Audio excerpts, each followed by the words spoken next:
Hi and welcome. This is Jennifer. Today I had to create a gift for a little girl, and I thought I'd go ahead and videotape it in case it was of interest to someone and maybe share some tips along the way.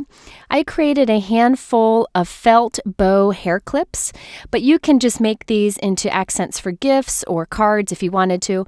And I also show how I did this cute little packaging. I'm using some new products in this video, but you might have some things on hand that might work for you. Let's start by creating a felt bow, and I'm going to put it onto a hair clip. But again, you can stick it onto something else if you wanted to. I'm using this new die set from Reverse Confetti. It has a bunch of pieces that can be cut and arranged in different ways. And I'm going to show you one way today. There are other bow die sets out there, or you can hand cut your own if you wanted to. So I'm going to die cut this from various colors of felt, various different brands of felt too. I'll link to the ones that I use, but you could use pretty much any kind of felt you want. You might need to include a shim under your cutting plate to make sure it cuts completely through the felt, but I've never really had a problem when I use that metal shim under there.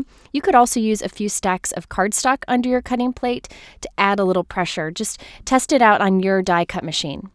I cut 2 of each of the die cut pieces from this felt. Now, if you look at my example bow here on the top right, you'll see that I have that darker teal color that I've already cut with some lighter teal color accent pieces on top. I want that lighter color to have a sticky back to it so I can just stick it right onto the bow. So I'm using the Stick It product. Now this is a very thin double-sided tape that is great for die cutting. Normally I just put this on the back of paper and then it will have a sticky back to it. This time I'm putting it on the back of a piece of felt. So basically all I'm doing is making this a self-adhesive felt. Now, if you don't have this double-sided tape, you could instead use like a fusible fabric product or some other kind of adhesive, maybe like a hot glue to put each of these pieces on. I just thought this was the simplest. Now, I want to make sure that that adhesive sticks to that felt, so I'm just putting it down in my die cut machine without a die and just pressing it together, just putting some pressure on it to make sure that that double-sided tape is really stuck to that felt. Okay, so now we can die cut this. So I'm going to die cut some of the smaller little pieces from this die set. These will be the little accent pieces on the bow. And I'm putting the die on top of the felt, and remember the back side of that is sticky and it has that release paper on there. And this die cuts really nicely. Okay, so now we can put our bows together. Now I'm putting mine onto a hair clip or a barrette. If you don't want to make a barrette, you can just assemble these pieces directly onto your paper or onto maybe a little punched circle that you can add to a gift later. So I have a very inexpensive hair clip. I got this at my grocery store. It doesn't matter what color it is because we're going to cover it up completely. Now I'm taking a scrap piece of that felt with that double-sided adhesive on the back, and I'm going to put this onto the barrette so that I have like a flat surface to glue to, because you can see in that hair clip that it's kind of open in the middle. So I'm just taking this and sticking it right inside my hair clip, just so it stays put there. You can also glue this right directly on top of the hair clip if you wanted to. Basically, all you want is a flat surface on that barrette to glue all your pieces on, since this has that open area on the barrette. Okay, so now you can see it opens just fine, and we have a nice flat surface to glue our bow onto. Assembling the bow is quite easy. In fact, a lot of bow die sets are put together in the same way. The reason I really liked this particular bow die set is the layered pieces, these little accent pieces that we're putting on top. It gives a nice finished look, and you could leave them off if you wanted to. I liked that option. But remember, you could hand cut similar pieces to create your own bow. Okay, so I'm taking the release paper off the back of all these light colored teal pieces that we created so that we can just stick them right on to the darker color. Again, you could just use a little hot melt adhesive or something else to stick these on here, something that would be strong. Now remember, this is Stick It adhesive, and Stick It I found sticks best once you put pressure on it, like you've pressed a bone folder on it to push 2 pieces of paper together.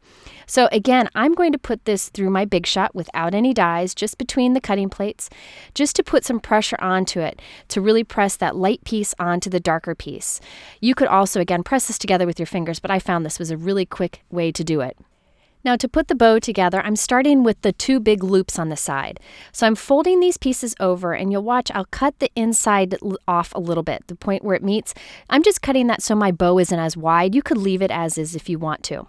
So let's put down one of our loops first. I'm putting some adhesive on half of my barrette here, and I'm going to put the back of the loop down onto there, pressing that on there firmly. I find that the more I press it on there, the less dimension I end up with but from that adhesive. I'm kind of pressing it and smushing it down a bit.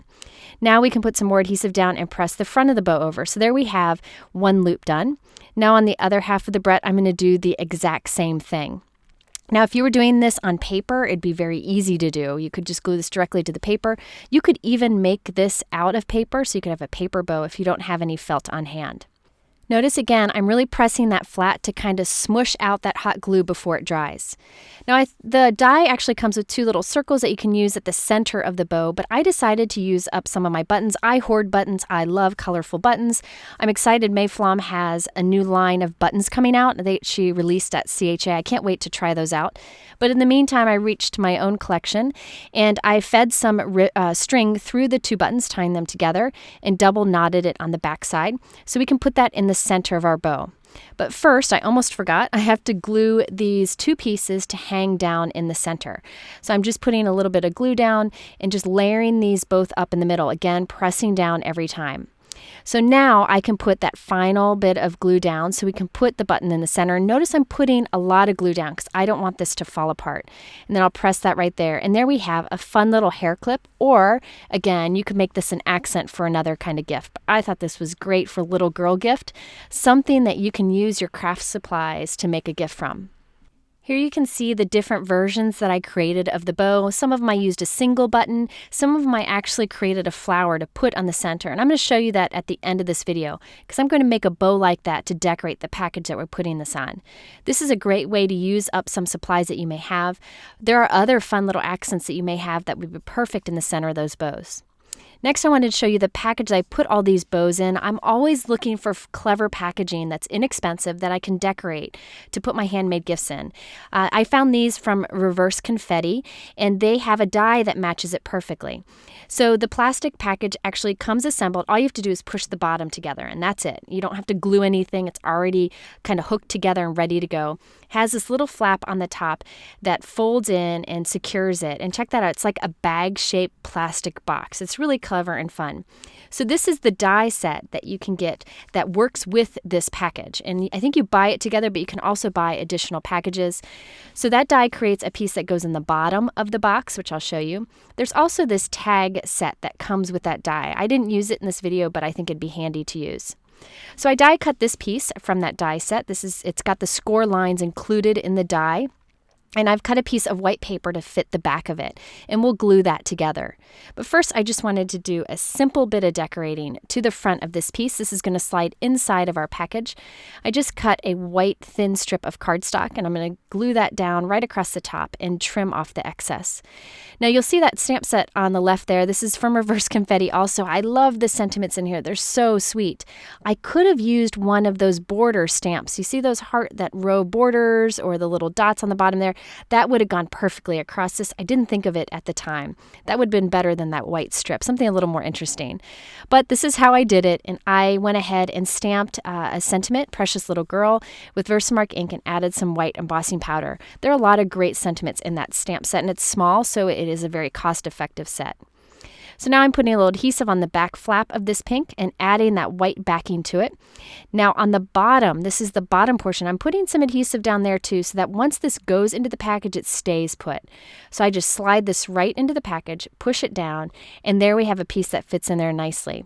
Now there are a lot of different packages like this out there. I really like this one because it was unique, but you can always cut your own pieces to kind of decorate the package to make your gift a little more special. So I decided to do a matching bow and glue that right to the front of the package to finish it off. And here's where I thought I'd show you the little flower that I added. This is an older Reverse Confetti stamp set, and I had these little flower dies in it. So these are coordinating dies, but you can often use coordinating dies on their own without the stamps. So I cut two from some pink felt. I have a white bow that I put together. I hand cut a little green leaf shape. That's pretty easy to cut. And instead of just sticking a button in the center, I'm going to layer up these little flower die cuts. So look at your die set. You might have some cute hearts that would be fun to like layer up on top of each other, or a sun, or any other kind of shapes you can layer together to create fun accents for packages. for cards, or you could even create little barrettes or little brooches or things like that. So to finish this guy off, I'm just putting a little button in the center. I think that's awful cute. So I'm going to go ahead and hot glue this to the front of that package. The person could reuse the package if they want to. You could use a removable adhesive here, like a glue dot, if you wanted to, so that they could reuse that bow. But I went ahead and stuck that on there. And now this is the perfect container for all of those little barrettes. I also think this container would be fun for a set of small note cards and envelopes. Okay, so there you have, I just wanted to show you this gift that I created. Maybe it inspires you to make something for someone next time you need a gift. So if you are interested in the supplies, I link them below in my YouTube description, or you can go over to my blog for much more information. You can get there by clicking my logo here on the top left. In the middle are 3 other videos that might be helpful for you. The first shows adding die-cut felt accents to a card. The middle shows a do-it-yourself paper basket that's simple to make, and another treat holder in that third video there. Thank you so much for watching. I hope you have a wonderful day, and we'll see you again soon.